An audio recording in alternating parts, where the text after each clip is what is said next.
ਧੰਨ ਵਾਹਿਗੁਰੂ ਸਾਹਿਬ ਜੀ। ਪੀਤਰ ਅਗਨ ਬਨਾਸਪਤ ਮੌਲੀ ਸਾਗਰ ਪੰਡੈ ਪਾਇਆ। ਚੰਦ ਸੂਰਜ ਦੋਇ ਘਰ ਹੀ ਭੀਤਰ ਐਸਾ ਗਿਆਨ ਨਾ ਪਾਇਆ। ਧੰਨ ਵਾਹਿਗੁਰੂ ਸਾਹਿਬ ਜੀ। ਧੰਨ ਵਾਹਿਗੁਰੂ ਸਾਹਿਬ ਜੀ। ਸਤਿਗੁਰਾਂ ਦੀ ਪਾਰ ਕਿਰਪਾ ਦਾ ਸਦਕਾ ਗੁਰੂ ਰਹਿਮਤ ਨੂੰ ਕਬੂਲੀਏ, ਹਾਜ਼ਰੀ ਲਵਾਈਏ ਗੁਰੂ ਦਰ ਤੇ, ਮਨ ਕਰਕੇ ਸੋਚ ਕਰਕੇ ਗੁਰੂ ਦੇ ਦਰ ਦੀ ਪ੍ਰਵਾਨਗੀ ਲੈ ਲਈਏ। ਪਿਆਰ ਸਹਿਤ ਆਖੀਏ ਵਾਹਿਗੁਰੂ ਜੀ ਕਾ ਖਾਲਸਾ ਵਾਹਿਗੁਰੂ ਜੀ ਕੀ ਫਤਿਹ। ਸਤਿਗੁਰਾਂ ਨੇ ਪਾਰ ਕਿਰਪਾ ਕੀਤੀ ਹੈ, ਸੁਭਾਗ ਸਮਾਂ ਪ੍ਰਾਪਤ ਹੋਇਆ ਹੈ, ਗੁਰੂ ਸ਼ਬਦ ਦੀ ਦਾਤ ਪ੍ਰਾਪਤ ਹੋਈ ਹੈ। ਵਿਚਾਰੀਏ ਜੇਤਾ ਜੀਓ ਪਿੰਡ ਸਭ ਤੇਰਾ, ਤੂੰ ਅੰਤਰਜਾਮੀ ਪੁਰਖ ਪ੍ਰਧਾਨ, ਦਾਸਨ ਦਾਸ ਕਹੇ ਜਨ ਨਾਨਕ, ਜਿਹਾ ਤੂੰ ਕਰਾਹੇ ਤੇਹਾ ਹੋਂ ਕਰੀ ਵਖਿਆਨ। ਆਪਣੀ ਵਡਿਆਈ ਸਤਿਗੁਰੂ ਜੀ ਆਪ ਕਰਵਾ ਲੈਣ ਆਪਣੇ ਸੇਵਕਾਂ ਕੋਲੋਂ, ਆਪਣੇ ਪਿਆਰਿਆਂ ਦੇ ਕੋਲੋਂ, ਤੇ ਕਰਵਾਉਂਦੇ ਹੈ। ਐਸੀ ਹੀ ਵਡਿਆਈ ਅਕਾਲ ਪੁਰਖ ਵਾਹਿਗੁਰੂ ਨੇ ਦਇਆ ਕਰਕੇ ਭਗਤ ਪਰਮਾਨੰਦ ਜੀ ਤੋਂ ਕਰਵਾਈ ਹੈ। ਜਿਨ੍ਹਾਂ ਦਾ ਜ਼ਿਕਰ, ਜਿਨ੍ਹਾਂ ਦਾ ਸ਼ਬਦ, ਜਿਨ੍ਹਾਂ ਦੀ ਵਿਚਾਰ ਸਾਡੇ ਜੀਵਨ ਨੂੰ ਜਗਾਉਂਦੀ ਹੈ। ਵਿਸਲਾਪਨ ਸਾਡਾ ਜਿਹੜਾ ਨਾ, ਅਸੀਂ ਸੁੱਤੇ ਹੋਏ ਹਾਂ ਰੱਬ ਨਾਲੋਂ ਟੁੱਟ ਕੇ, ਮਾਇਆ ਦੇ ਉੱਤੇ ਹੀ ਪਕੜ ਹੈ, ਵਕਾਰਾਂ ਉੱਤੇ ਹੀ ਸਾਡੀ ਪਕੜ ਹੈ। ਲੱਖ ਚੋਰੀਆਂ, ਲੱਖ ਯਾਰੀਆਂ, ਲੱਖ ਕੂੜੀਆਂ, ਲੱਖ ਗਾਲ, ਲੱਖ ਠੱਗੀਆਂ ਪਹਿਨਾਮੀਆਂ ਰਾਤ ਦਿਨ ਸਜੀ ਨਾਲ ਸਾਡਾ ਜੀਵਨ ਇੱਥੇ ਕੀ ਹੈ, ਜਕੜਿਆ ਹੋਇਆ ਹੈ, ਰੁਕ ਗਿਆ ਹੈ। ਰੁਕੇ ਹੋਏ ਪਾਣੀ ਵਾਂਗੂ ਇਹ ਗੰਧਲਾ ਹੋ ਗਿਆ ਹੈ। ਇਸ ਨੂੰ ਸਾਫ਼ ਕਰਨ ਵਾਸਤੇ ਭਗਤ ਦੀ ਸੋਚ ਇੱਕ ਸਾਡੇ ਸਾਹਮਣੇ ਆਉਂਦੀ ਹੈ ਤੇ ਅਸੀਂ ਉਸ ਸੋਚ ਦੇ ਧਾਰਨੀ ਬਣਨਾ ਹੈ। ਸਾਰੰਗ ਰਾਗ ਦੇ ਅੰਦਰ ਭਗਤ ਪਰਮਾਨੰਦ ਜੀ ਉਪਦੇਸ਼ ਦ੍ਰਿੜ ਕਰਵਾਉਂਦੇ ਨੇ। ਰੰਗ ਰਤੜੀ ਰੂਹ ਪਰਵਾਨੇ ਹੋਏ ਪਰਮੇਸ਼ਰ ਦੇ ਦਰ ਤੇ ਐਸੇ ਭਗਤਾਂ ਦੇ ਬੋਲ, ਧੁਰ ਕੀ ਬਾਣੀ ਆਈ ਤਿਨ ਸਗਲੀ ਚਿੰਤ ਮਟਾਈ ਦੇ ਵਿੱਚ ਸ਼ਾਮਲ ਕਰਕੇ ਗੁਰੂ ਸਾਹਿਬ ਜੀ ਨੇ ਇਹਨਾਂ ਭਗਤਾਂ ਨੂੰ ਆਪਣਾ ਸਰੂਪ ਬਣਾ ਲਿਆ। ਹਰ ਕਾ ਸੇਵਕ ਸੋ ਹਰ ਹੀ ਜਿਹਾ, ਭੇਦ ਨਾ ਜਾਣੋ ਮਾਨਸ ਦੇਹਾ। ਵਿਸ਼ਾਲ ਹਿਰਦਾ ਰੱਬ ਦਾ ਔਰ ਰੱਬ ਦੇ ਭਗਤਾਂ ਦਾ ਰੱਬ ਦੀ ਬੰਦਗੀ ਕਰਕੇ ਬਣ ਜਾਂਦਾ ਹੈ। ਜਿਸ ਤਰ੍ਹਾਂ ਸਤਿਗੁਰੂ ਸਭਨਾਂ ਦਾ ਭਲਾ ਮਨਾਉਂਦੇ ਨੇ, ਇਸੇ ਤਰ੍ਹਾਂ ਰੱਬ ਦੇ ਪਿਆਰ ਵਾਲੇ ਵੀ ਭਲੇ ਦੀਆਂ ਗੱਲਾਂ, ਭਲੇ ਦੇ ਕੰਮ ਕਰਦੇ ਨੇ। ਸਤਿਗੁਰ ਸਭਨਾਂ ਦਾ ਭਲਾ ਮਨਾਉਂਦਾ, ਤਿਸ ਦਾ ਬੁਰਾ ਕਿਉਂ ਹੋਏ। ਐਸੇ ਹੀ ਬੋਲ ਭਗਤ ਪਰਮਾਨੰਦ ਜੀ ਵੱਲੋਂ ਸਾਨੂੰ ਸੁਣਾਈ ਦਿੰਦੇ ਨੇ। ਸਾਡੀ ਜਗਿਆਸਾ ਜੇ ਇਹਨਾਂ ਬੋਲਾਂ ਨੂੰ ਸਰਵਣ ਕਰਦੀ ਹੈ ਤੇ ਅਸੀਂ ਵਡਭਾਗੀ ਹਾਂ। ਵਡਭਾਗੀ ਤੇ ਜਨ ਕੋ ਜਾਨੋ, ਜੋ ਹਰ ਕੇ ਗੁਣ ਗਾਵੇ। ਵੱਡਿਆਂ ਭਾਗਾਂ ਦਾ ਕਰਕੇ ਆ। ਵਡਭਾਗੀ ਹਰ ਸੰਗਤ ਪਾਵੇ, ਵੱਡਿਆਂ ਭਾਗਾਂ ਦੀ ਨਿਸ਼ਾਨੀ ਹੈ। ਇੱਕ ਓੰਕਾਰ ਸਤ ਗੁਰ ਪ੍ਰਸਾਦ। ਇੱਕ ਪਰਮੇਸ਼ਰ ਵਾਹਿਗੁਰੂ ਹੈ। ਉਸ ਵਾਹਿਗੁਰੂ ਦੀ ਕਿਰਪਾ ਦੁਆਰਾ ਹੀ ਇਹ ਸੋਹਣੇ ਬੋਲ ਜੀਵਨ ਵਿੱਚ ਉਤਰਦੇ ਹੈ, ਚੰਗੇ ਲੱਗਦੇ ਹੈ, ਸਮਝ ਵਿੱਚ ਪੈਂਦੇ ਹੈ। ਉਸ ਦਾ ਨਾਮ ਸਤ ਹੈ। ਉਹ ਪਰਮੇਸ਼ਰ ਵਾਹਿਗੁਰੂ ਸਾਡਾ ਮਾਲਕ ਹੈ। ਉਹਦੀ ਕਿਰਪਾ ਦੁਆਰਾ ਹੀ ਸਭ ਕੁਝ ਸੰਸਾਰ 'ਚ ਹੋ ਰਿਹਾ ਹੈ। ਭਗਤ ਜੀਆਂ ਦੇ ਪਾਵਨ ਬੋਲ ਨੇ, ਤੈ ਨਰ ਕਿਆ ਪੁਰਾਨ ਸੁਨ ਕੀਨਾ। ਹੇ ਮਨੁੱਖ, ਤੂੰ ਇਹ ਦੱਸ ਕਿ ਇਸ ਸੰਸਾਰ ਦੇ ਵਿੱਚ ਆਣ ਕੇ ਕੀ ਕੀਤਾ ਈ। ਤੂੰ ਆਇਆ ਕਿਉਂ ਤੇ ਆਣ ਕੇ ਕੀ ਕੀਤਾ ਹੈ। ਇੱਥੇ ਹੁਣ ਭਗਤ ਜੀ ਉਹ ਸੰਸਾਰ ਦੇ ਲੋਕਾਂ ਨੂੰ, ਉਹਨਾਂ ਨੂੰ ਕੁਝ ਬਚਨ ਕਹਿੰਦੇ ਨੇ ਜਿਹੜੇ ਅਸੀਂ ਲੋਕ ਧਰਮ ਦੀਆਂ ਗੱਲਾਂ ਕਰਦੇ ਹਾਂ, ਧਰਮ ਦਾ ਮਖੌਟਾ ਪਾ ਕੇ ਧਰਮੀ ਬਣਦੇ ਫਿਰਦੇ ਹਾਂ। ਵੈਸੇ ਤਾਂ ਮੇਰੇ ਸਤਿਗੁਰੂ ਜੀ ਦੇ ਪਾਵਨ ਬੋਲ ਨੇ, ਇਹ ਬੋਲ ਸਾਰਿਆਂ ਵਾਸਤੇ ਸਾਂਝੇ ਨੇ, ਪਰ ਜਿਸ ਤਰ੍ਹਾਂ ਜ਼ਿਕਰ ਭਗਤ ਜੀ ਨੇ ਕੀਤਾ ਹੈ, ਉਹ ਮਹਿਸੂਸ ਹੁੰਦਾ ਹੈ ਕਿ ਧਰਮ ਦਾ ਮਖੌਟਾ ਪਾਈ ਫਿਰਨ ਵਾਲੇ ਹੀ ਇਸ ਮਨੁੱਖ ਜੀਵਨ ਦੇ ਅੰਦਰ ਜੋ ਕੁਛ ਚੱਲ ਰਿਹਾ ਹੈ, ਉਹਦੇ ਬਾਰੇ ਭਗਤ ਜੀ ਨੇ ਕੁਛ ਸਾਨੂੰ ਸਾਰਿਆਂ ਨੂੰ ਖੋਲ੍ਹਿਆ ਹੈ। ਪ੍ਰਥਾਏ ਸਾਖੀ ਮਹਾਂਪੁਰਖ ਬੋਲਦੇ ਸਾਂਝੀ ਸਗਲ ਜਹਾਨੇ। ਜੋ ਬਚਨ ਮਹਾਂਪੁਰਸ਼ ਕਰਦੇ ਹੈ ਨਾ, ਉਹ ਸਾਰਿਆਂ ਵਾਸਤੇ ਸਾਂਝੇ ਹੁੰਦੇ ਨੇ। ਭਗਤ ਜੀ ਦੇ ਪਾਵਨ ਬਚਨ ਨੇ, ਤੈ ਨਰ ਕਿਆ ਪ੍ਰਾਨ ਸੁਨ ਕੀਨਾ, ਧਾਰਮਿਕ ਗ੍ਰੰਥ ਪੜ੍ਹ ਕੇ ਤੇ ਕੀ ਕੀਤਾ ਈ। ਆਪਣਾ ਜੀਵਨ ਧਰਮ ਨਾਲ ਭਾਵ ਕੇ ਰੱਬ ਨਾਲ ਜੋੜਿਆ। ਸੰਤ ਕਾ ਮਾਰਗ ਧਰਮ ਕੀ ਪੌੜੀ, ਇਸ ਬੰਨੇ ਤੁਰਿਆ। ਇੱਧਰ ਤੇਰੀ ਸੋਚ ਆਈ ਹੈ, ਜਿਹੜੇ ਧਰਮ ਦੇ ਗ੍ਰੰਥ ਆਦਿਕ ਪੁਰਾਣ ਤੂੰ ਪੜ੍ਹਦਾ ਹੈ, ਧਰਮ ਪੁਸਤਕਾਂ ਪੜ੍ਹਦਾ ਹੈ, ਇਹਨਾਂ ਦੇ ਵਿੱਚੋਂ ਤੇਰੇ ਜੀਵਨ ਨੂੰ ਕੋਈ ਲਾਭ ਮਿਲਿਆ। ਬਹੁਤ ਲੋਕਾਂ ਨੇ ਧਰਮ ਗ੍ਰੰਥ ਪੜ੍ਹ ਕੇ ਮਾਇਆ ਤਾਂ ਇਕੱਠੀ ਕਰ ਲਈ ਹੈ, ਬੜਾ ਕੁਛ ਕਰ ਲਿਆ ਹੈ, ਬੜਾ ਨਾਮਣਾ ਖੱਟਿਆ ਹੈ, ਪਰ ਭਗਤ ਜੀ ਅੰਦਰਲੀ ਗੱਲ ਕਰਦੇ ਨੇ। ਅੰਦਰਲੀ ਤੇਰੇ ਜੀਵਨ ਦੇ ਅੰਦਰ ਜਿਹੜੀ ਠੰਡ ਪੈਣ ਦੀਆਂ ਦੂਸਰੇ ਦੇ ਨਾਲ ਗੱਲਾਂ ਉਪਦੇਸ਼ ਦੇ ਰੂਪ ਵਿੱਚ ਕਰਦਾ ਹੈ, ਉਹ ਤੇਰੇ ਅੰਦਰ ਆਪਣੇ ਠੰਡ ਪੈ ਗਈ ਹੈ। ਉਸ ਗਿਆਨ ਨੂੰ, ਜਿਸ ਗਿਆਨ ਨੂੰ ਤੂੰ ਧਰਮ ਗ੍ਰੰਥ ਪੜ੍ਹ ਕੇ ਪ੍ਰਾਪਤ ਕਰਕੇ ਲੋਕਾਂ ਤਾਈਂ ਦੱਸਦਾ ਹੈ, ਉਸ ਗਿਆਨ ਦਾ ਅਸਰ ਆਪ ਜੀ ਦੇ ਜੀਵਨ ਨੇ ਕਬੂਲਿਆ। ਤੈ ਨਰ ਕਿਆ ਪ੍ਰਾਨ ਸੁਨ ਕੀਨਾ, ਹੇ ਮਨੁੱਖ, ਹੇ ਨਰ, ਤੂੰ ਧਰਮ ਗ੍ਰੰਥ ਸੁਣ ਕਰਕੇ ਕੀ ਕੀਤਾ ਈ। ਆਪਣੇ ਵਾਸਤੇ ਕੀ ਕੀਤਾ ਹੈ। ਅੰਨ ਪਾਵਨੀ ਭਗਤ ਨਹੀਂ ਉਪਜੀ, ਭੂਖੈ ਦਾਨ ਨਾ ਦੀਨਾ।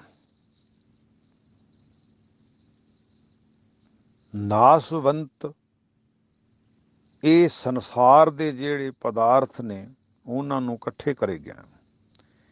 ਤੇਰੇ ਅੰਦਰ ਨਾ ਤਾਂ ਪ੍ਰਭੂ ਦੀ ਅਟਲ ਭਗਤੀ ਪੈਦਾ ਹੋਈ ਹੈ, ਰੱਬ ਦਾ ਨਾਮ ਨਹੀਂ ਵਸਿਆ ਹਿਰਦੇ ਵਿੱਚ, ਪਰਮਾਤਮਾ ਦੇ ਨਾਂ ਦੀ ਬਰਕਤ ਨਹੀਂ ਹੈ, ਠੰਡ ਨਹੀਂ ਪਈ।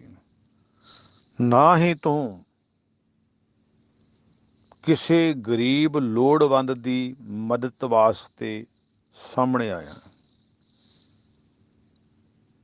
ਨਾ ਤਾਂ ਤੂੰ ਭਗਤੀ ਕੀਤੀ ਹੈ ਧਰਮ ਗ੍ਰੰਥ ਪੜ੍ਹ ਕੇ, ਤੇ ਨਾ ਤੂੰ ਕਿਸੇ ਜੀਵ ਦੇ ਉੱਤੇ ਦਇਆ ਕੀਤੀ ਹੈ। ਤੈ ਨਰ ਕਿਆ ਪ੍ਰਾਨ ਸੁਨ ਕੀਨਾ, ਤੂੰ ਕੀਤਾ ਕੀ? ਇਹ ਦੋ ਕੰਮ ਤਾਂ ਕਰਨੇ ਸੀ। ਇੱਕ ਤਾਂ ਤੂੰ ਦਇਆਵਾਨ ਬਣਨਾ ਸੀ, ਦੂਸਰਾ ਤੂੰ ਆਪਣੇ ਜੀਵਨ ਨੂੰ ਸਵਾਰਨ ਵਾਸਤੇ ਰੱਬ ਦੀ ਬੰਦਗੀ ਕਰਨੀ ਸੀ, ਤੇ ਆਪਣੀ ਕਮਾਈ ਦੇ ਵਿੱਚੋਂ ਵੰਡ ਕੇ ਛਕਣਾ ਸੀ। ਤੂੰ ਚੰਗੇ ਦੋ ਕੰਮ ਜਿਹੜੇ ਸੀ, ਉਹ ਦੋਨੇ ਹੀ ਛੱਡਤੇ ਨੇ। ਕਾਮ ਨਾ ਬਿਸਰਿਓ, ਕ੍ਰੋਧ ਨਾ ਬਿਸਰਿਓ, ਲੋਭ ਨਾ ਛੁਟਕਿਓ ਦੇਵਾ, ਪਰ ਨਿੰਦਾ ਮੁਖ ਤੇ ਨਹੀਂ ਛੁੱਟੀ, ਨਿਫਲ ਪਈ ਸਭ ਸੇਵਾ। ਇਹ ਸਾਰਾ ਕੁਛ ਤੇਰੇ ਅੰਦਰੋਂ ਗਿਆ ਨਹੀਂ। ਤੂੰ ਰੱਬ ਦੀ ਜਿਹੜੀ ਸੇਵਾ, ਰੱਬ ਨੇ ਤੈਨੂੰ ਪਰਉਪਕਾਰੀ ਹੋਣ ਵਾਸਤੇ ਸੇਵਾ ਦਿੱਤੀ ਸੀ ਸੰਸਾਰ ਦੇ ਅੰਦਰ। ਤੂੰ ਖਾਵੋ ਖਰਚੋ ਰਲ ਮਿਲ ਭਾਈ ਵਾਲਾ ਉਪਦੇਸ਼ ਕਮਾਉਣਾ ਸੀ, ਉਹ ਤੇ ਤੂੰ ਕਮਾਇਆ ਨਹੀਂ। ਨਾ ਰੱਬ ਦੀ ਬੰਦਗੀ ਕੀਤੀ, ਤੇ ਨਾ ਰੱਬ ਦਾ ਉਪਦੇਸ਼ ਆਪ ਧਾਰਨ ਕੀਤਾ, ਤੇ ਨਾ ਦੂਜਿਆਂ ਨੂੰ ਕਰਵਾਇਆ। ਨਾ ਆਪਣੀ ਕਮਾਈ ਦੇ ਵਿੱਚੋਂ ਤੂੰ ਦਸਵੰਧ ਕੱਢਿਆ, ਕਿਸੇ ਲੋੜਵੰਦ ਦੇ ਉੱਤੇ ਤੂੰ ਦਇਆਵਾਨ ਨਹੀਂ ਹੋਇਆ, ਤੂੰ ਸਗੋਂ ਕ੍ਰੋਧਵਾਨ ਹੋਇਆ। ਗਰੀਬਾਂ ਉੱਪਰ ਜੋ ਖਿੰਝੇ ਦਾੜੀ, ਪਾਰ ਬ੍ਰਹਮ ਸਾਗਨ ਮੈਂ ਸਾੜੀ। ਤੈਨੂੰ ਪਾਰ ਬ੍ਰਹਮ ਪਰਮੇਸ਼ਰ ਨੇ ਅੱਗ ਵਿੱਚ ਸੁੱਟਣਾ ਹੈ, ਨਰਕਾਂ ਦੀ ਦੇ ਵਿੱਚ, ਫਿਰ ਸੜਦਾ ਰਹੀਂ। ਜੰਮ ਜੰਮ ਮਰੈ ਮਰੈ ਫਿਰ ਜੰਮੇ, ਬਹੁਤ ਸਜਾਏ ਪਿਆ ਦੇਸ਼ ਲੰਮੇ, ਲੰਮੀ ਸਜ਼ਾ ਤੈਨੂੰ ਪਰਮੇਸ਼ਰ ਨੇ ਦੇਣੀ ਆ। ਕਾਮ ਨਾ ਬਿਸਰਿਓ, ਕ੍ਰੋਧ ਨਾ ਬਿਸਰਿਓ, ਲੋਭ ਨਾ ਛੁਟਕਿਓ ਦੇਵਾ। ਨਹੀਂ, ਕਾਮ ਨਾ ਬਿਸਰਿਓ, ਕ੍ਰੋਧ ਨਾ ਬਿਸਰਿਓ, ਲੋਭ ਨਾ ਛੁਟਕਿਓ ਦੇਵਾ, ਤੇਰੇ ਅੰਦਰੋਂ ਇਹ ਚੀਜ਼ ਨਹੀਂ ਗਈ। ਪਰ ਨਿੰਦਾ ਮੁਖ ਤੇ ਨਹੀਂ ਛੁੱਟੀ, ਨਿਫਲ ਪਈ ਸਭ ਸੇਵਾ। ਤੇਰੀ ਜਿਹੜੀ ਸੇਵਾ ਹੈ ਨਾ, ਪਰਾਈ ਸੇਵਾ ਜਿਹੜੀ ਕਰਦਾ ਹੈ। ਵੈਸੇ ਤੈਨੂੰ ਧਰਮ ਗ੍ਰੰਥ ਪੜ੍ਹਨ ਦੀ ਲੋੜ ਸੀ, ਤੂੰ ਪੜ੍ਹੇ ਚੰਗਾ ਕੀਤਾ ਹੈ, ਪਰ ਧਰਮ ਗ੍ਰੰਥਾਂ ਨੂੰ ਪੜ੍ਹ ਕੇ ਤੂੰ ਕਾਮ ਵਾਸ਼ਨਾ ਤੋਂ ਰਹਿਤ ਹੋਣਾ ਸੀ, ਵਸਾਰ ਦੇਣੇ ਸੀ। ਤੇਰੇ ਅੰਦਰੋਂ ਕ੍ਰੋਧ ਮੱਠਾ ਪੈ ਜਾਂਦਾ, ਤੇਰੇ ਅੰਦਰੋਂ ਜਿਹੜਾ ਲੱਭ ਕੁੱਤਾ ਕੂੜ ਚੂੜਾ ਠੱਗ ਖਾਦਾ ਮਰਦਾਰ ਪਰ ਨਿੰਦਾ ਪਰ ਮਲ ਮੁਖ ਸੁਧੀ ਅਗਨ ਕ੍ਰੋਧ ਚੰਡਾਲ, ਇਹ ਜਿਹੜਾ ਕ੍ਰੋਧ ਚੰਡਾਲ ਸੀ ਇਹ ਨਾਸ ਹੋਣਾ ਸੀਗਾ। ਜਿਹੜਾ ਲਾਲਚੀ ਕੁੱਤਾ ਤੇਰੇ ਅੰਦਰ ਲਾਲਚ ਦੀ ਗੁਹਾਰ ਲਾ ਰਿਹਾ ਹੈ, ਅੰਦਰੋਂ ਖਤਮ ਹੋ ਜਾਣਾ ਸੀ ਚਾਹੀਦਾ ਸੀਗਾ। ਧਰਮ ਗ੍ਰੰਥ ਤੂੰ ਪੜ੍ਹਿਆ ਚੰਗਾ ਕੀਤਾ ਹੈ, ਪਰ ਧਰਮ ਗ੍ਰੰਥਾਂ ਦਾ ਅਸਰ ਨਹੀਂ ਕਬੂਲਿਆ, ਤੂੰ ਧਰਮੀ ਨਹੀਂ ਬਣਿਆ। ਇਹ ਤਾਂ ਪੜ੍ਹਨਾ ਗੁੜਨਾ ਸੰਸਾਰ ਕੀ ਕਾਰ ਹੈ, ਅੰਦਰ ਤ੍ਰਿਸ਼ਨਾ ਵਿਕਾਰ, ਪੜ੍ਹਿਆ ਮੂਰਖ ਆਖੀਏ ਜਿਤ ਲੱਭ ਲੋਭ ਹੰਕਾਰ। ਇਹ ਤਾਂ ਸੰਸਾਰੀ ਵਿਦਿਆ ਦੀ ਖੇਡ ਹੈ, ਪਰਬਦਗਾਰੀ ਵਿਦਿਆ। ਧਰਮ ਗ੍ਰੰਥ ਪੜ੍ਹਨ ਵਾਲੇ ਐਸੇ ਜੀਵਨ ਦੇ ਧਾਰਨੇ ਨਹੀਂ ਹੁੰਦੇ ਕਿ ਉਹਨਾਂ ਦੇ ਅੰਦਰੋਂ ਕਾਮ ਵੀ ਨਾ ਖਤਮ ਹੋਵੇ, ਕ੍ਰੋਧ ਵੀ ਨਾ ਖਤਮ ਹੋਵੇ, ਉਹ ਲੋਭ ਤੋਂ ਵੀ ਨਿਆਤ ਨਾ ਪਾਉਣ। ਧਰਮ ਗ੍ਰੰਥ ਪੜ੍ਹਨ ਵਾਲਿਆਂ ਦੇ ਇਹ ਲੱਛਣ ਨਹੀਂ ਹੁੰਦੇ। ਇਹ ਤੇ ਸੰਸਾਰੀ ਜਿਹੜੀ ਹੈ ਨਾ ਵਿਦਿਆ, ਜਿਹੜੀ ਰੱਬ ਤੋਂ ਦੂਰ ਲੈ ਜਾਂਦੀ ਹੈ, ਜਿਹੜੀ ਕੇਵਲ ਕਿ ਸੰਸਾਰ ਵਿੱਚ ਵਿਚਰਨ ਵਾਸਤੇ, ਕੇਵਲ ਬਿਜ਼ਨਸ ਧੰਦੇ ਕਰਨ ਵਾਸਤੇ ਪੜ੍ਹੀ ਜਾਂਦੀ ਹੈ, ਡਿਗਰੀਆਂ ਲਈਆਂ ਜਾਂਦੀਆਂ ਹੈ, ਉਹ ਵਿਦਿਆ ਵਾਲੀਆਂ ਤੂੰ ਗੱਲਾਂ ਕਰਦਾ ਹੈ। ਤੂੰ ਗ੍ਰੰਥ ਧਾਰਮਿਕ ਪੜ੍ਹਦਾ ਹੈ, ਧਰਮੀ ਤੂੰ ਮਖੌਟਾ ਪਾਇਆ ਹੋਇਆ ਹੈ, ਧਰਮੀ ਬਣ ਕੇ ਸੰਸਾਰ ਵਿੱਚ ਵਿਚਰ ਰਿਹਾ ਹੈ,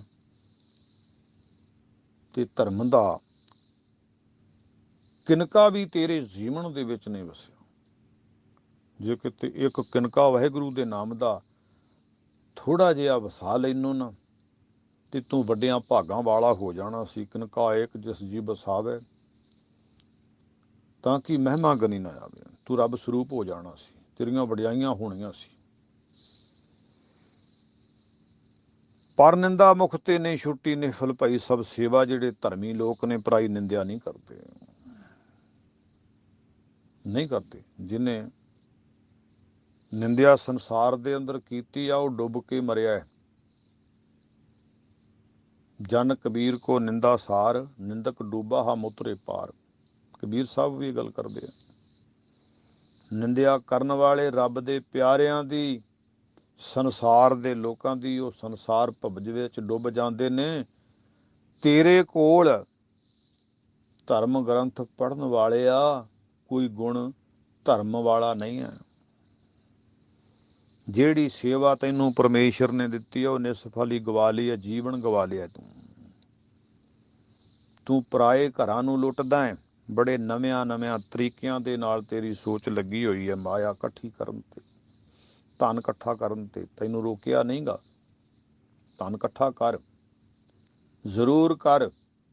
ਗੁਰੂ ਸਾਹਿਬ ਨੇ ਕਿਤੇ ਵੀ ਬਚਨ ਨਹੀਂ ਕੀਤਾ ਕਿ ਮੇਰੀ ਬੰਦਗੀ ਕਰਨ ਵਾਲਾ, ਰੱਬ ਦੀ ਬੰਦਗੀ ਕਰਨ ਵਾਲਾ, ਪਰਮੇਸ਼ਰ ਦੇ ਗੁਣ ਗਾਉਣ ਵਾਲਾ ਸਿੱਖ ਧਨ ਨਹੀਂ ਇਕੱਠਾ ਕਰ ਸਕਦਾ। ਕਰ ਸਕਦਾ ਹੈ, ਪਰ ਉਹ ਕੰਜੂਸ ਵੀ ਨਾ ਹੋਵੇ। ਇਕੱਠਾ ਕਰਕੇ ਜਿਨ੍ਹਾਂ ਨਾਮ ਜਪਿਆ, ਵੰਡ ਕੇ ਛਕਿਆ, ਤਿੰਨਾਂ ਦੀ ਕਮਾਈ ਦਾ ਧਿਆਨ ਧਰ ਕੇ ਬੋਲੋ ਜੀ ਵਾਹਿਗੁਰੂ। ਅਸੀਂ ਅਰਦਾਸ ਵਿੱਚ ਵੀ ਸਤਿਗੁਰੂ ਜੀ ਦੇ ਸਨਮੁਖ ਹੋ ਕੇ ਬੇਨਤੀਆਂ ਕਰਦੇ ਹਾਂ ਕਿ ਸਾਨੂੰ ਵੀ ਐਸੀ ਮੱਤ ਦੀਜੇ ਮੇਰੇ ਠਾਕੁਰ, ਸਦਾ ਸਦਾ ਤੂੰ। ਇਹ ਮੱਤ ਸਾਨੂੰ ਵੀ ਦੇ, ਅਸੀਂ ਨਾਮ ਵੀ ਜਪੀਏ, ਕਿਰਤ ਵੀ ਛਕੀਏ, ਕਰੀਏ, ਤੇ ਪਰ ਵੰਡ ਕੇ ਛਕੀਏ। ਤੇ ਤੂੰ ਤੇ ਪਰਾਏ ਧਨ ਨੂੰ ਰਾਤ ਦਿਨੇ ਹੜੱਪਣ ਵਾਸਤੇ ਸੋਚਦਾ ਰਹਿਣਾ। ਸੋਚ ਤੇਰੀ ਮੈਲੀ ਹੈ। ਬਾਟ ਪਾਰ ਘਰ ਮੂਸ ਬਰਾਨੋ, ਪੇਟ ਭਰਾਏ ਅਪਰਾਧੀ। ਪਰਾਏ ਘਰਾਂ ਨੂੰ ਤੂੰ ਸੰਨ ਲਾਉਣਾ, ਚੋਰ ਬਣ ਕੇ ਡਾਕੇ ਮਾਰਦਾ, ਝੂਠ ਬੋਲਦਾ, ਬੁਰਾਈਆਂ ਕਰਦਾ। ਧਰਮ ਗ੍ਰੰਥ ਪੜ੍ਹਨ ਵਾਲਾ ਇਹ ਕੰਮ ਨਹੀਂ ਕਰਦਾ, ਧਰਮੀ ਪੁਰਸ਼ ਇਹ ਕੰਮ ਨਹੀਂ ਕਰਦਾ। ਤੂੰ ਪਾਪੀ ਹੈ, ਤੂੰ ਡਾਕੂ ਹੈ, ਤੂੰ ਪਰਾਏ ਘਰਾਂ ਨੂੰ ਲੁੱਟਦਾ ਹੈ ਤੇ ਆਪਣਾ ਢਿੱਡ ਭਰਦਾ ਹੈ। ਕਾਹਦੇ ਵਾਸਤੇ?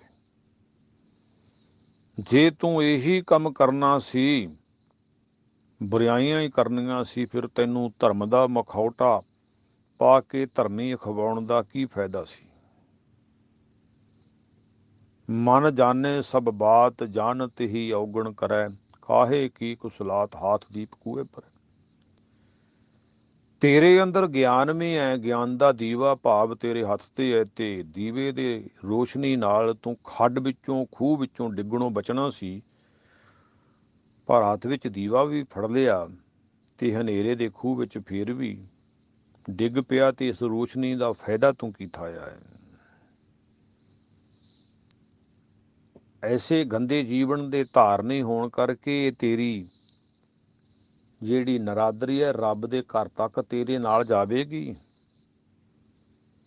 ਜਿਹ ਪਰਲੋਕ ਜਾਏ ਅਪਕੀਰਤ, ਸੋਈ ਅਵਿਦਿਆ ਸਾਧੀ।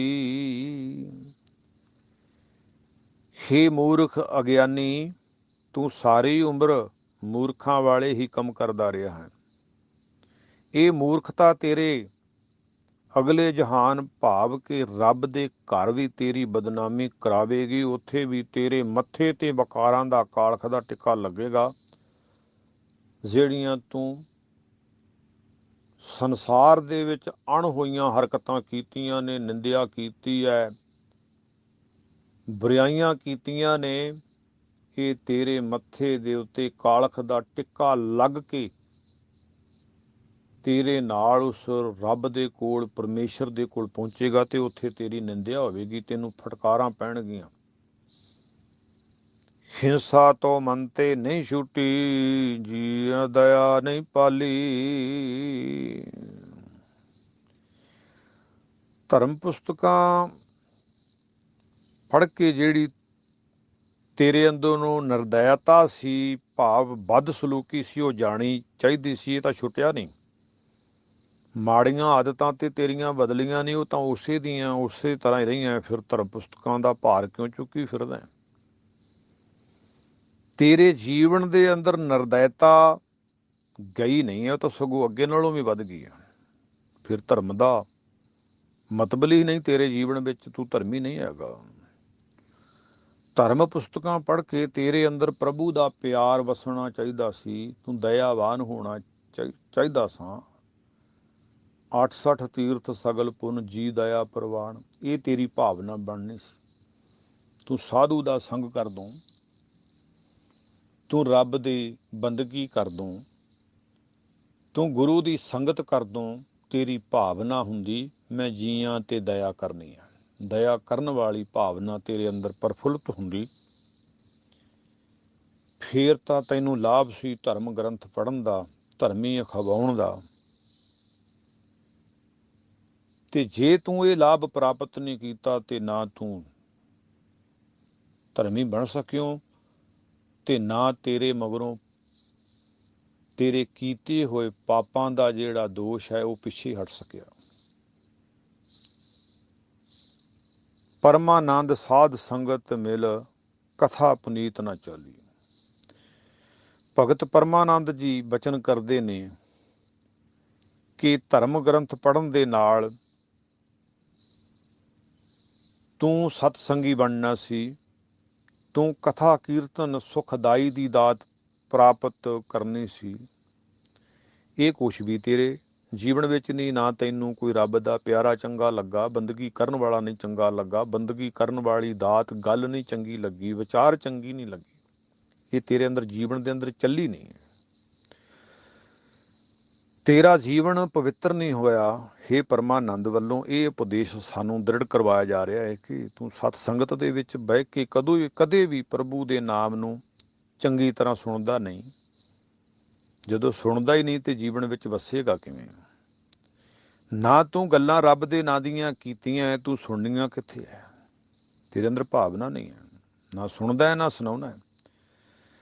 ਤੈਨੂੰ ਸੰਗਤ ਦੇ ਵਿੱਚ ਬੈਠਣ ਦਾ ਸੁਭਾਗ ਜਿਹੜਾ ਆ ਉਹ ਪ੍ਰਾਪਤ ਜੇ ਹੋਇਆ ਹੈ, ਤੇ ਉਹ ਚਲਾਏਮਾਨ ਹੈ ਕਿ ਤੇਰਾ ਦਿਲ ਨਹੀਂ ਲੱਗਾ, ਉੱਥੇ ਮਨ ਨਹੀਂ ਟਿਕਿਆ।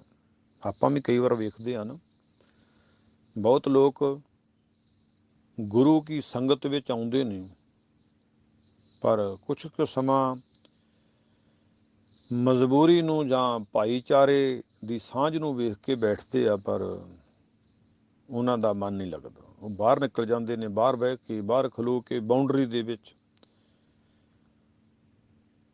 ਉਹਨਾਂ ਲੋਕਾਂ ਦੀ ਭਾਲ ਕਰਦੇ ਨੇ ਜਿਹੜੇ ਉਹਨਾਂ ਦੀ ਰੂਹ ਦੀ ਗੱਲ ਕਰਦੇ ਨੇ, ਲੱਖ ਚੋਰੀਆਂ ਲੱਖ ਜਾਰੀਆਂ ਵਾਲੀ ਗੱਲ ਕਰਦੇ ਨੇ, ਉਹ ਨਹੀਂ ਬੈਠਦੇ।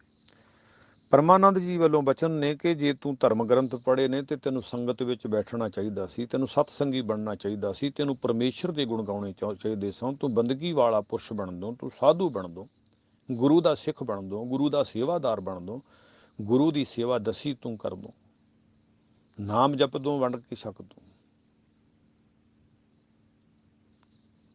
ਤੂੰ ਤੇ ਧਰਮ ਗ੍ਰੰਥ ਵੀ ਪੜ੍ਹ ਲਏ, ਧਰਮ ਦਾ ਮਖੌਟਾ ਵੀ ਪਾ ਲਿਆ, ਆਪਣੇ ਆਪ ਨੂੰ ਸਿੱਖ ਸੰਤ ਭਗਤ ਵੀ ਖਵਾਉਣ ਲੱਗ ਗਏ ਹੋ। ਕਈ ਧਰਮੀ ਨਾਮਾਂ ਦੇ ਨਾਲ ਤੂੰ ਆਪਣਾ ਨਾਮ ਦੁਨੀਆ ਵਿੱਚ ਦੱਸਿਆ ਕਿ ਮੈਂ ਆਇਆ, ਪਰ ਤੇਰੇ ਅੰਦਰ ਜਿਹੜਾ ਗੁਣ ਰੱਬ ਦੇ ਦਰ ਤੇ ਪ੍ਰਵਾਨ ਹੋਣਾ ਸੀ ਉਹ ਕੋਈ ਵਸਿਆ ਨਹੀਂ ਹੈ, ਉਹ ਨਹੀਂ ਵਸਿਆ। ਗੁਰੂ ਨਾਨਕ ਪਾਤਸ਼ਾਹ ਜੀ ਕਹਿੰਦੇ ਨੇ ਸਾਰੀ ਜ਼ਿੰਦਗੀ ਤੂੰ ਬਰਬਾਦ ਕਰ ਲਈ ਹੈ, ਹੁਣ ਤੇਰਾ ਸਰੀਰ ਜਿਹੜਾ ਹੈ ਉਹ ਨਿਰਬਲ ਹੋ ਗਿਆ, ਨਿਰਬਲ। ਪੂੰਡੀ ਚਾਲ ਚਰਨ ਕਰ ਖਿਸਰੇ, ਤੁਚਾ ਦੇਹ ਕੁਮਲਾਨੀ, ਨੇਤਰੀ ਧੁੰਦ ਕਰਨ ਪੈ ਬਹਿਰੇ, ਮਨਮੁਖ ਨਾਮ ਨਾ ਜਾਣੀ। ਸਾਰੀ ਜ਼ਿੰਦਗੀ ਬਰਬਾਦ ਕਰ ਲਈ ਹੈ, ਮਾਇਆ ਕੀ ਕੀਰਤ ਛੋੜ ਗਵਾਈ, ਭਗਤੀ ਸਾਰ ਨਾ ਜਾਣੈ, वेद शास्त्र को तर्कण लागा, तत् जोग ना पछानै। धर्म ग्रंथ भी पढ़ ले, दूजियां ते तर्कां पुठियां करन लग गया। मैं ज्ञानी है, मैं विद्वान है, मैं वेदांती है, वेदां दी खोज कीती है। ते दूसरे बन्ने उन्हां लोकां नूं ये बचन कीता है कि ਜਿਹੜੇ लोग माया भी नहीं कमाउंदे, ਕਹਿੰਦੇ ਨੇ ਅਸੀਂ ਸਾਧੂ ਹੋ ਗਏ ਆ ਤੇ ਰੱਬ ਦਾ ਨਾਮ ਵੀ ਨਹੀਂ ਕਮਾਇਆ, ਉਹ ਤਰਕ ਵਾਲਾ ਜੀਵਨ ਉਹਨਾਂ ਨੂੰ ਉਪਦੇਸ਼ ਹੈ। ਇੱਥੇ ਪਾਤਸ਼ਾਹ ਗੁਰੂ ਨਾਨਕ ਸਾਹਿਬ ਜੀ ਕਹਿੰਦੇ ਨੇ ਭੂੰਡੀ ਚਾਲ ਚਰਨ ਕਰ ਕਿਸਰੇ, ਤੁਝਾ ਦੇਹ ਕਮਲਾਨੀ, ਨੇਤਰੀ ਧੁੰਦ ਕਰਨ ਪੈ ਬਹਿਰੇ, ਮਨਮੁਖ ਨਾਮ ਨਾ ਜਾਣੀ। ਤੂੰ ਨਾਮ ਨਹੀਂ ਜਪਿਆ। ਵੱਡੀ ਦੁੱਖ ਵਾਲੀ ਗੱਲ ਤਾਂ ਇਹ ਹੈ ਕਿ ਆਪਣਾ ਜਿਹੜਾ ਸੋਹਣਾ ਸਰੀਰ ਤੈਨੂੰ ਪਰਮੇਸ਼ਰ ਨੇ ਤਰਸ ਕਰਕੇ ਦਇਆ ਕਰਕੇ ਦਿੱਤਾ ਸੀ, ਉਹ ਵਕਾਰ ਭੋਗ ਭੋਗ ਕੇ ਬੁੱਢਾ ਕਰ ਲਿਆ। ਤੇਰੀ ਚਾਲ ਜਿਹੜੀ ਟੇਢੀ ਹੋ ਗਈ, ਭੈੜੀ ਹੋ ਗਈ, ਤੇਰੇ ਪੈਰਾਂ ਦੇ ਥੱਲਿਓਂ, ਕਦਮਾਂ ਦੇ ਥੱਲਿਓਂ ਜ਼ਮੀਨ ਖਿਸਕਣ ਲੱਗੀ, ਤੈਨੂੰ ਨਜ਼ਰ ਆਇਆ ਕਿ ਮੈਂ ਡਿੱਗ ਪੈਣਾ। ਭੈੜੀ ਚਾਲ ਹੋ ਗਈ। ਚਰਨ ਕਰ ਖਿਸਰੇ, ਤੁਚਾ ਦੇਹ ਕਮਲਾਨੀ, ਸਰੀਰ ਦੀ ਚਮੜੀ ਹੱਡਾਂ ਨੂੰ ਛੱਡਣ ਲੱਗੀ, ਲਮਕਣ ਲੱਗੀ, ਅੰਦਰੋਂ ਫੈਂਟ ਚਰਬੀ ਖਤਮ ਹੋ ਗਈ। ਮਨਮੁਖ ਨਾਮ ਨਾ ਜਾਣੀ, ਤੂੰ ਮਨ ਦੇ ਪਿੱਛੇ ਲੱਗ ਕੇ, ਆਖੇ ਲੱਗ ਕੇ ਵਕਾਰ ਭੋਗੇ ਤੇ ਵਾਹਿਗੁਰੂ ਦੇ ਨਾਮ ਨੂੰ ਯਾਦ ਨਹੀਂ ਕੀਤਾ। ਅੰਧਲੇ ਕਿਆ ਪਾਇਆ ਜਗ ਆਏ, ਹਰਾਮ ਰਿੱਧੇ ਨੀ ਗੁਰ ਕੀ ਸੇਵਾ, ਚਾਲੇ ਮੂਲ ਗਵਾਏ। ਅੰਧਲੇ ਕਿਆ ਪਾਇਆ ਜਗ ਆਏ, ਅੰਧਲੇ ਕਿਆ ਪਾਇਆ ਜਗ ਆਏ, ਹਰਾਮ ਰਿੱਧੇ ਨਹੀਂ ਗੁਰ ਕੀ ਸੇਵਾ, ਰਾਮ ਹਿਰਦੇ ਨਹੀਂ ਗੁਰ ਕੀ ਸੇਵਾ, ਚਾਲੇ ਮੂਲ ਗਵਾਏ। ਅੰਧਲੇ ਕਿਆ ਪਾਇਆ ਜਗ ਆਏ, ਅੰਧਲੇ ਕਿਆ ਪਾਇਆ ਜਗ ਆਏ, ਅੰਧਲੇ ਕਿਆ ਪਾਇਆ ਜਗ ਆਏ। ਪੜ੍ਹੀਏ ਪਾਤਸ਼ਾਹ ਜੀ ਦੇ ਬਚਨ ਨੇ, ਅੰਨਿਆ ਇਸ ਸੰਸਾਰ ਦੇ ਅੰਦਰ ਆਣ ਕੇ ਪ੍ਰਾਪਤ ਕੀ ਕੀਤਾ ਈ। ਪ੍ਰਾਨੀ ਤੂੰ ਆਇਆ ਲਾਹ ਲੈਣ, ਲੱਗਾ ਕਿਤ ਕੁ ਫਕੜੈ, ਸਭ ਮੁਕਦੀ ਚੱਲੀ ਰਹਿਣ। ਨਾਸਵੰਤ ਪਦਾਰਥਾਂ ਨੂੰ ਹੀ ਜੱਫਾ ਮਾਰ ਕੇ ਬੈਠ ਗਿਆ ਹੈ, ਜਿਹੜਾ ਨਾਮ ਧਨ ਤੇਰੇ ਨਾਲ ਜਾਣਾ ਸੀ ਉਹ ਨਹੀਂ ਇਕੱਠਾ ਕੀਤਾ। ਤੇ ਇਸ ਕਰਕੇ ਗੁਰੂ ਸਾਨੂੰ ਕਹਿ ਰਿਹਾ, ਇਹ ਅੰਨੇ ਲੋਕੋ, ਸੰਸਾਰ ਦੇ ਅੰਦਰ ਤੁਸੀਂ ਰੱਬ ਦੀ ਪ੍ਰਾਪਤੀ ਕਰਨ ਵਾਸਤੇ ਰੱਬ ਦੀ ਇਬਾਦਤ ਬੰਦਗੀ ਨਹੀਂ ਕੀਤੀ। ਅੰਧਲੇ ਕਿਆ ਪਾਇਆ ਜਗ ਆਏ, ਅੰਧਲੇ ਕਿਆ ਪਾਇਆ ਜਗ ਆਏ, ਅੰਧਲੇ ਕਿਆ ਪਾਇਆ ਜਗ ਆਏ, ਅੰਧਲੇ ਕਿਆ ਪਾਇਆ ਜਗ ਆਏ। ਰਾਮ ਹਿਰਦੇ ਨਹੀਂ ਗੁਰ ਕੀ ਸੇਵਾ, ਰਾਮ ਹਿਰਦੈ ਨਹੀਂ ਗੁਰ ਕੀ ਸੇਵਾ, ਚਾਲੇ ਮੂਲ ਗਵਾਏ। ਅੰਧਲੇ ਕਿਆ ਪਾਇਆ ਜਗ ਆਏ, ਅੰਦਲੇ ਕਿਆ ਪਾਇਆ ਜਗ ਆਏ। ਭਗਤ ਭੀਖਣ ਜੀ ਵੀ ਇਸ ਵਿਚਾਰ ਦੇ ਵਿੱਚ ਆਪਣੇ ਪਵਿੱਤਰ ਬਚਨਾਂ ਦੇ ਰਾਹੀਂ ਯੋਗਦਾਨ ਪਾਉਂਦੇ ਨੇ ਕਿ ਤੇਰਾ ਸਰੀਰ ਨਿਰਬਲ ਹੋ ਗਿਆ ਹੈ, ਤੇਰੇ ਸਰੀਰ ਦੇ ਉੱਤੇ ਜਿਹੜੇ ਕੇਸ ਸਨ, ਰੋਮ ਸਨ, ਇਹ ਚਿੱਟੇ ਦੁੱਧ ਵਰਗੇ ਹੋ ਗਏ ਨੇ। ਹੁਣ ਤੇਰਾ ਜਿਹੜਾ ਗਲ ਹੈ ਉਹ ਸ਼ੁੱਧ ਬੋਲ ਨਹੀਂ ਸਕਦਾ, ਤੇਰੀ ਰਸਨਾ ਕਮਜ਼ੋਰ ਹੋ ਗਈ ਆ, ਹੁਣ ਤੂੰ ਕੁਛ ਕਰ ਨਹੀਂ ਸਕਦਾ।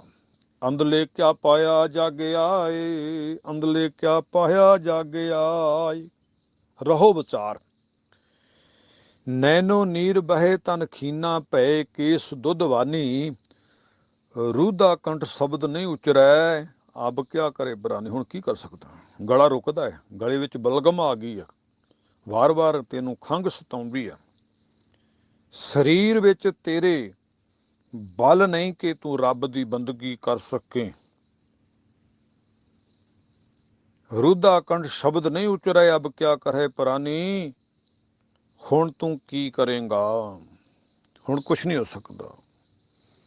ਹੁਣ ਤਾਂ ਅੱਗੋਂ ਨੇੜਾ ਆਇਆ, ਪਿੱਛਾ ਰਿਹਾ ਦੂਰ। ਜਿਹੜਾ ਪਿੱਛਾ ਸੀ ਨਾ, ਜਿੱਥੋਂ ਤੇਰੀ ਜ਼ਿੰਦਗੀ ਜੀਵਨੀ ਸ਼ੁਰੂ ਹੋਈ ਸੀ, ਉਹ ਦੂਰ ਰਹਿ ਗਿਆ ਹੈ। ਪਾਛੇ ਪਛਤਾਇਆ ਕਿਆ ਕਰੈ, ਜਬ ਚਿੜੀਆ ਚੁਗ ਗਈ ਖੇਤ।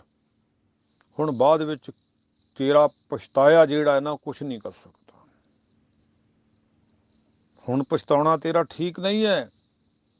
ਹੁਣ ਤੂੰ ਪਰਮੇਸ਼ਰ ਦੇ ਗੁਣ ਨਹੀਂ ਗਾ ਸਕਦਾ। ਹੁਣ ਨੇੜਾ ਹੈ, ਹੁਣ ਤੇ ਨਦੀ ਕਿਨਾਰੇ ਰੁਖੜਾ, ਕਿਚਰਕ ਬੰਨੇ ਧੀਰ। ਹੁਣ ਤੇ ਨਦੀ ਦੇ ਬਿਲਕੁਲ ਕਿਨਾਰੇ ਆ ਗਿਆ, ਉਸ ਮੌਤ ਰੂਪੀ ਨਦੀ ਦੇ ਕਿਨਾਰੇ ਤੇ ਹੁਣ ਤਾਂ ਡਿੱਗਣ ਵਾਲਾ ਹੀ ਹੈ। ਹੁਣ ਅੱਗੇ ਧਿਆਨ ਜੋੜ, ਕੀ ਬਣੇਗਾ। ਅਬ ਕਿਆ ਕਰੇ ਪੁਰਾਨੀ। ਗੁਰੂ ਕਿਰਪਾ ਕਰੇ ਸਾਨੂੰ ਗੁਰੂ ਦੇ ਪਿਆਰਿਆਂ ਦੇ, ਗੁਰੂ ਦੇ ਪਿਆਰ ਵਾਲੇ ਬੋਲ ਜੋ ਅਸੀਂ ਭਗਤ ਬਾਣੀ ਦੇ ਵਿੱਚੋਂ ਰੱਬ ਦੇ ਨਾਲ ਮਿਲਣ ਵਾਸਤੇ ਇੱਕ ਸਾਂਝ ਪਾਈ ਹੈ, ਗੁਰੂ ਸਾਡੇ ਇਸ ਪਿਆਰ ਨੂੰ ਕਬੂਲ ਕਰ ਲਵੇ, ਸਾਡੇ ਤੇ ਦਇਆ ਕਰ। ਜਿਹੜੀਆਂ ਸਾਡੇ ਵਿੱਚ ਘਾਟਾਂ ਨੇ, ਜਿਹੜੀ ਸਾਨੂੰ ਸਮਝ ਨਹੀਂ, ਜਿਸ ਕਰਕੇ ਅਸੀਂ ਮਾਇਕ ਪਦਾਰਥਾਂ ਦੇ ਉੱਤੇ ਸੱਪ ਬਣ ਕੇ ਬੈਠੇ ਹੋਏ ਹਾਂ, ਉਧਰੋਂ ਅਸੀਂ ਆਪਣੀ ਜਿਹੜੀ ਗਲਵੱਕੜੀ ਆ ਨਾ, ਇਹ ਪਦਾਰਥਾਂ ਨੂੰ ਪਾਈ, ਉਹ ਢਿੱਲੀ ਹੋ ਜਾਵੇ ਤੇ ਗੁਰੂ ਵਾਲੇ ਬੰਨੇ ਗੁਰੂ ਤੋਂ ਮੰਗੀਏ ਕਿ ਗੁਰੂ ਕਿਰਪਾ ਕਰ ਸਾਨੂੰ ਬਚਾ। ਕਾਲ ਬੜਾ ਸਪੀਡ ਨਾਲ ਭੱਜਾ ਆਉਂਦਾ ਹੈ, ਸਾਨੂੰ ਹੁਣ ਡਰ ਆਉਣ ਲੱਗ ਗਿਆ। ਕਿਉਂ, ਪਹਿਲਾਂ ਕਿਉਂ ਨਹੀਂ ਡਰੇ, ਹੁਣ ਕਿਉਂ ਡਰੇ ਹਾਂ ਅਸੀਂ। ਸਤਿਗੁਰੂ ਜੀ, ਅਸੀਂ ਆਪ ਜੀ ਦੇ ਅੱਜ ਹੀ ਬਚਨ ਸੁਣੇ ਨੇ। ਨਾਮ ਵੱਲੋਂ ਜਿਹੜੇ ਅਸੀਂ ਕੰਜੂਸ ਹੈ, ਜਿਹੜੇ ਅਸੀਂ ਦਾਨ ਵੱਲੋਂ ਕੰਜੂਸ ਹੈ, ਰੱਬ ਦੀਆਂ ਗੱਲਾਂ ਨਾ ਸੁਣਦੇ ਹਾਂ ਤੇ ਨਾ ਕਿਸੇ ਨੂੰ ਸੁਣਾਉਂਦੇ ਹਾਂ, ਸਾਡਾ ਇਹ ਕੰਜੂਸਪੁਣਾ ਦੂਰ ਹੋ ਜਾਵੇ। ਜਿਹੜਾ ਅਸੀਂ ਇਹ ਸੁਣਿਆ ਹੈ ਕਿ ਘਾਲ ਖਾਏ ਕਿ ਛੱਥੋਂ ਦੇ ਨਾਨਕ ਰਾਹ ਪਛਾਣੇ ਸੇ, ਅਸੀਂ ਆਪਣੀ ਕੀਤੀ ਕਮਾਈ ਚੋਂ ਦਾਨ ਕਰੀਏ, ਜਪੇ ਨਾਮ ਚੋਂ ਦਾਨ ਕਰੀਏ। ਆਪ ਜਪੈ ਅਵਰਾ ਨਾਮ ਜਪਾਵੈ, ਸੁਣਤ ਕਹਿਤ ਰਹਿਤ ਗਤ ਪਾਵੈ। ਸਾਡੇ ਤੇ ਕਿਰਪਾ ਕਰੋ।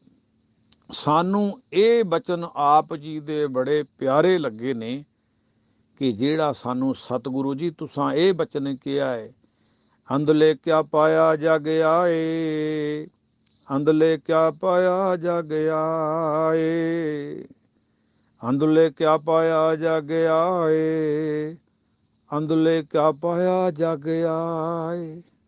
ਸਤਿਗੁਰੂ ਜੀ ਤੁਸਾਂ ਸਾਨੂੰ ਆਖਿਆ ਇਸ ਜਗਤ ਦੇ ਵਿੱਚ ਆਣ ਕੇ ਕੀ ਪਾਇਆ ਹੈ। ਅਸੀਂ ਤੇ ਵਕਾਰ ਇਕੱਠੇ ਕੀਤੇ ਨੇ, ਅਸੀਂ ਤੇ ਮਾਇਆ ਧਨ ਦੇ ਪਿੱਛੇ ਲੱਗ ਕੇ ਸਾਰਾ ਜੀਵਨ ਹੀ ਬਰਬਾਦ ਕਰ ਲਿਆ ਹੈ। ਜਿਹੜੇ ਬਚਨ ਆਪ ਜੀ ਨੇ ਕਹੇ ਸੀ ਕਿ ਪ੍ਰਾਨੀ ਤੂੰ ਆਇਆ ਲਾਹਾ ਲੈਣ, ਉਹ ਲਾਭ ਤੇ ਅਸੀਂ ਲਿਆ ਹੀ ਨਹੀਂ। ਅਸੀਂ ਤੇ ਸਾਰੀ એનર્ਜੀ ਵੇਸਟ ਕਰ ਦਿੱਤੀ ਹੈ, ਨਾਮ ਦੇ ਧਨ ਤੋਂ ਉਲਟ ਕੰਮ ਕੀਤੇ ਨੇ ਸਾਰੇ। ਅਸੀਂ ਤੇ ਮਹਿਕ ਪਦਾਰਥ ਹੀ ਇਕੱਠੇ ਕਰਦੇ ਰਹੇ ਹਾਂ, ਜਿਨ੍ਹਾਂ ਨੇ ਇੱਕ ਕਦਮ ਵੀ ਸਾਡੇ ਨਾਲ ਨਹੀਂ ਚੱਲਣਾ। ਅਸੀਂ ਸਿਰਫ ਸੰਸਾਰ ਦੇ ਅੰਦਰ ਪਿਆਰ ਵੰਡਿਆ ਹੈ, ਸਿਰਫ ਆਪਣੀਆਂ ਤਿਜੋਰੀਆਂ ਭਰਨ ਦੇ ਵਾਸਤੇ। ਬੜੇ ਅਸੀਂ ਮਿੱਠ ਬੋਲੜੇ ਬਣ ਕੇ ਲੋਕਾਂ 'ਚ ਵਿਚਰੇ ਹਾਂ ਤੇ ਲੋਕਾਂ ਦੀਆਂ ਜੇਬਾਂ ਨੂੰ ਕੱਟਣ ਵਾਸਤੇ ਅਸੀਂ ਦਾਅ ਪੇਚ ਸਿੱਖੇ ਨੇ।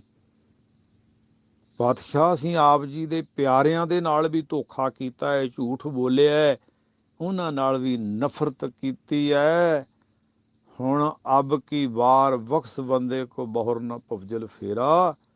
ਅੰਦਲੇ ਕਿਆ ਪਾਇਆ ਜਾਗਿਆ ਏ, ਅੰਦਲੇ ਕਿਆ ਪਾਇਆ ਜਾਗਿਆ ਏ। ਇਸ ਚੀਜ਼ ਨੇ ਸਾਡੇ ਦਿਲ ਤੇ ਦਿਮਾਗ ਨੂੰ ਵਾਹਿਗੁਰੂ ਜੀ ਖੋਲ ਦਿੱਤਾ ਹੈ। ਇਹ ਪਿਆਰੇ ਬੋਲਾਂ ਨੇ ਕਿ ਅਸੀਂ ਅੰਨੇ ਬਣ ਕੇ ਹੀ ਰੱਬ ਜੀ, ਪਰਮੇਸ਼ਰ ਜੀ, ਆਪ ਜੀ ਨੂੰ ਭੁੱਲੇ ਰਹੇ ਹਾਂ। ਜਿਹੜਾ ਨਾਮ ਦਾ ਧਨ ਇਕੱਠਾ ਕਰਨਾ ਸੀ ਉਹ ਤਾਂ ਕੀਤਾ ਹੀ ਨਹੀਂ। ਗੁਰੂ ਅੱਗੇ ਅਰਦਾਸ ਕਰੀਏ ਕਿ ਸਤਿਗੁਰੂ ਸਾਨੂੰ ਨਾਮ ਦੀਆਂ ਦਾਤਾਂ ਬਖਸ਼ਿਸ਼ ਕਰਨ, ਸਾਡੇ ਹਿਰਦੇ ਰੂਪੀ ਭਾਂਡੇ ਦੇ ਵਿੱਚ ਨਾਮ ਦਾ ਧਨ ਪੈ ਜਾਵੇ, ਸਾਨੂੰ ਗੁਰਬਾਣੀ ਇਸ ਜਗ ਮੈਂ ਚਾਨਣ ਦੀ ਦਾਤ ਪ੍ਰਾਪਤ ਹੋ ਜਾਵੇ। ਅਸੀਂ ਇਸ ਚਾਨਣ ਤੋਂ, ਇਸ ਗੁਰੂ ਜੀ ਦੀ ਪਵਿੱਤਰ ਬਾਣੀ ਦੇ ਪ੍ਰਕਾਸ਼ ਤੋਂ ਵੱਡਾ ਲਾਭ ਲੈ ਕੇ ਗੁਰੂ ਦੇ ਘਰ ਤੱਕ, ਦਰ ਤੱਕ ਪਹੁੰਚ ਸਕੀਏ। ਤਰਲਾ ਲਈਏ, ਸਤਿਗੁਰੂ ਦਾ ਤਰਸ ਬਣਦਾ ਹੈ ਆਪਣੇ ਪਿਆਰਿਆਂ ਤੇ ਆਖੀਏ ਸਾਨੂੰ ਉਹ ਰੱਬ ਪਾਤਸ਼ਾਹ ਜੀ, ਉਹ ਪਿਆਰੇ ਮੇਲ ਜਿਨ੍ਹਾਂ ਮਿਲਿਆ ਤੇਰਾ ਨਾਮ ਚੇਤੇ ਆਵੇ। ਆਪਣੇ ਪਿਆਰਿਆਂ ਦੀ ਸੰਗਤ ਬਖਸ਼, ਆਪਣੇ ਪਿਆਰਿਆਂ ਦਾ ਮਿਲਾਪ ਬਖਸ਼, ਤੇ ਸਾਡੇ ਅੰਦਰ ਜਿਹੜੇ ਵਕਾਰ ਨੇ ਉਹ ਦੂਰ ਚਲੇ ਜਾਣ, ਸਾਡੇ ਅੰਦਰੋਂ ਕ੍ਰੋਧ ਦਾ ਨਾਸ ਹੋ ਜਾਵੇ। ਸਤਿਗੁਰੂ, ਅਸੀਂ ਇਹਨਾਂ ਚੀਜ਼ਾਂ ਨੂੰ ਸਮਝ ਲਈਏ ਤੇ ਆਪ ਜੀ ਦੇ ਨਾਲ ਜੁੜ ਜਾਈਏ। ਸਾਡੀ ਬੇਨਤੀ ਸੁਣ, ਹਰ ਰੋਜ਼ ਅਰਦਾਸ ਕਰੀਏ ਤੇ ਗੁਰੂ ਕਿਰਪਾ ਕਰ ਦਿੰਦਾ ਹੈ। ਇੰਨੀਆਂ ਕੁ ਬੇਨਤੀਆਂ ਪ੍ਰਵਾਨ ਕਰਿਓ। ਬੇਅੰਤ ਭੁੱਲਾਂ ਦੀ ਮਾਫੀ ਗੁਰੂ ਕਿਰਪਾ ਕਰੇ। ਆਪਣੀ ਸੇਵਾ ਸਤਿਗੁਰੂ ਜੀ ਦਾਸਰਿਆਂ ਕੋਲੋਂ, ਆਪਣੇ ਪਿਆਰਿਆਂ ਕੋਲੋਂ ਲਵੇ ਤੇ ਸਤਿਗੁਰੂ ਜੀ ਦੇ ਬੋਲ ਪਿਆਰੇ ਸੰਸਾਰ ਤੱਕ ਇਸ ਤਰ੍ਹਾਂ ਪਹੁੰਚਦੇ ਰਹਿਣ। ਗੁਰੂ ਕਿਰਪਾ ਕਰੇ। ਸਤਿਗੁਰੂ ਜੀ ਤਰਸ ਬਣਾਈ ਰੱਖਿਓ। ਗੁਰੂ ਪਿਆਰੀ ਸੰਗਤ ਜੀ, ਦੇਹੋ ਸੱਜਣ ਸੀਸੜੀਆਂ ਜੋ ਹੋਵੇ ਸਹਿਬ ਸਿਉ ਮੇਲ। ਵਾਹਿਗੁਰੂ ਜੀ ਕਾ ਖਾਲਸਾ, ਵਾਹਿਗੁਰੂ ਜੀ ਕੀ ਫਤਿਹ।